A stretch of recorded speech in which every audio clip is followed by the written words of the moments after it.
అందరికీ నమస్కారం। ఈ వీడియోలో మనం నెల్లూరు స్టైల్ చేపల పులుసు ఎలా తయారు చేసుకోవాలో చూద్దాం। ఇక్కడ నేను హాఫ్ కేజీ ఫిష్ తీసుకున్నాను। అందులోకి పెద్ద నిమ్మకాయ సైజ్ చింతపండు తీసుకొని బాగా వాష్ చేసుకొని సోక్ చేసి పక్కన పెట్టుకోవాలి। ఈ చేపల పులుసులోకి మనం మసాలా తయారు చేసుకుందాం। ముందుగా కొద్దిగా ధనియాలు తీసుకొని ఇలా డ్రై రోస్ట్ చేసుకోవాలి। అవి కొద్దిగా రోస్ట్ అయిన తర్వాత అందులో మెంతులు కొద్దిగా వేసుకొని రెండింటిని బాగా ఫ్రై చేసుకోవాలి। సో ఇలా ఫ్రై అయిన తర్వాత ఇందులోకి మనం కొబ్బరి ముక్కలు అలానే వెల్లుల్లిపాయలు తీసుకొని ఈ నాలుగుటిని బాగా మిక్సీ చేసుకోవాలి। ఇలా పొడిలాగా తయారవుద్దన్నమాట। ఈ పొడిని పక్కకు తీసి పెట్టుకోవాలి। ఒక పాత్ర తీసుకొని అందులో ఒక పెద్ద ఉల్లిపాయని వేసుకొని ఒక 2.5 టేబుల్ స్పూన్ ఆయిల్ వేసుకొని బాగా ఫ్రై చేసుకోవాలి ఉల్లిపాయల్ని।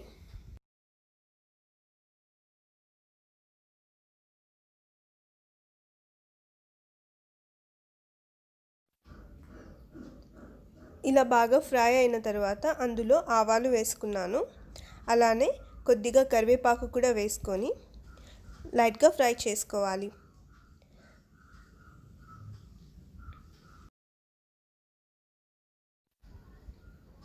ఇలా ఫ్రై చేసుకున్నాక ఇందులో మనం రుచికి సరిపడా ఉప్పు వేసుకోవాలి।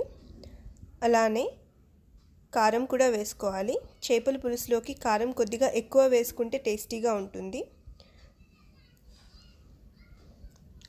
ఇంకా కొద్దిగా పసుపు వేసుకొని ఈ మూడింటిని బాగా మిక్స్ చేసుకోవాలి।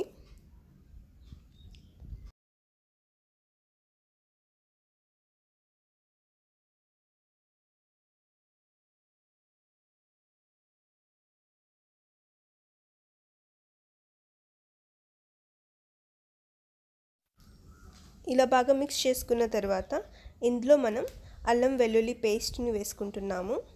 అది కూడా లైట్గా ఫ్రై చేసుకోవాలి।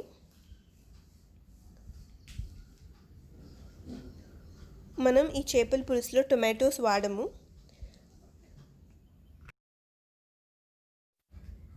ఇలా బాగా ఫ్రై అయిన తర్వాత మనం ముందుగా శుభ్రం చేసి పెట్టుకున్న చేపల ముక్కని ఇలా ఒకటి తర్వాత ఒకటి పెట్టుకోవాలి। మనం చేపల పులుసు చేసుకునేటప్పుడు గరిట అవసరం పడదు। చేపలు వేసుకున్న తర్వాత గరిట లేకుండానే చేసుకోవాలి। గరిట యూస్ చేస్తుంటే చేపల ముక్కలు విరిగిపోతాయి। సో ఇలా అన్నీ పెట్టిన తర్వాత మసాలా మొత్తం ముక్కలకి కోట్ అయ్యేటట్టు ఇలా తిప్పుకోవాలి। దాని తర్వాత మూత పెట్టుకొని ఒక 10 మినిట్స్ లో ఫ్లేమ్లో కుక్ అవ్వనివ్వాలి। ఇలా 10 మినిట్స్ తర్వాత చూసారు కదా బాగా మసాలా మొత్తం ముక్కలకి పట్టుకున్నది। సో మీరు కింద కూడా అడుగున చూస్తే కొంచెం ఫ్రై బాగా అయ్యి కనిపిస్తుంది। ఇప్పుడు ఇందులో మనం చింతపండు రసం కూడా వేసుకుందాము। ఇలా మనం ముందుగా నానబెట్టుకున్న చింతపండు నుంచి రసం తీసి అందులో వేస్తున్నాను। ఆ రసం ఇందులోకి సరిపోద్ది, ఎక్స్ట్రాగా వాటర్ యాడ్ చేసే అవసరం లేదు। అదే చింతపండుని 2 సార్లు ఇలా రసం తీసుకుంటే సరిపోద్ది। తర్వాత కూడా గరిట వాడకుండా ఇలా తిప్పుకోవాలి। మీకు సైడ్స్లో మాడినట్టు అనిపిస్తే సైడ్స్లో గరిట పెట్టుకోవచ్చు। ఇప్పుడు హై ఫ్లేమ్లో పెట్టుకొని ఒక 10-15 మినిట్స్ కుక్ అవ్వనివ్వాలి। ఇక్కడ చూస్తున్నారు కదా ఫిష్ బాగా కుక్ అయింది।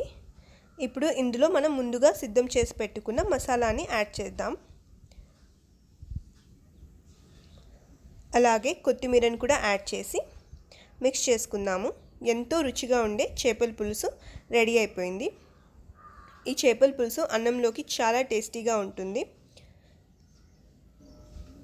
మీరు కూడా ఇలా ప్రిపేర్ చేసుకొని కారం కారంగా పుల్ల పుల్లగా ఉండే చేపల పులుసుని ఎంజాయ్ చేయండి।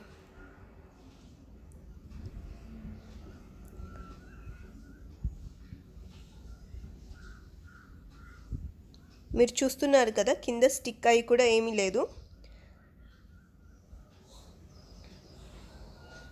గ్రేవీ కూడా బాగా థిక్గా అయింది। సో మన చేపల పులుసు రెడీ। మనం వడ్డించుకునేటప్పుడు చేపల ముక్కలు విరగకుండా ఉండాలంటే ఇలా మనం పులుసుని సపరేట్గా వేరే గిన్నెలోకి తీసుకోవాలి. ఇలా తీసుకుంటే వడ్డించుకునేటప్పుడు చాలా ఈజీగా ఉంటుంది. పులుసు సపరేట్గా, అలానే చేప ముక్కలు సపరేట్గా ఉంటాయి. విరిగిపోకుండా వడ్డించుకోవచ్చు. మీకు ఈ రెసిపీ నచ్చితే లైక్ చేయండి, షేర్ చేసుకోండి. అలానే మరెన్నో రెసిపీస్ కోసం నా ఛానల్ని సబ్స్క్రైబ్ చేసుకోండి. సబ్స్క్రైబ్ చేసుకున్నప్పుడు పక్కనే ఉన్న బెల్ ఐకాన్ కూడా ప్రెస్ చేయండి. ధన్యవాదములు.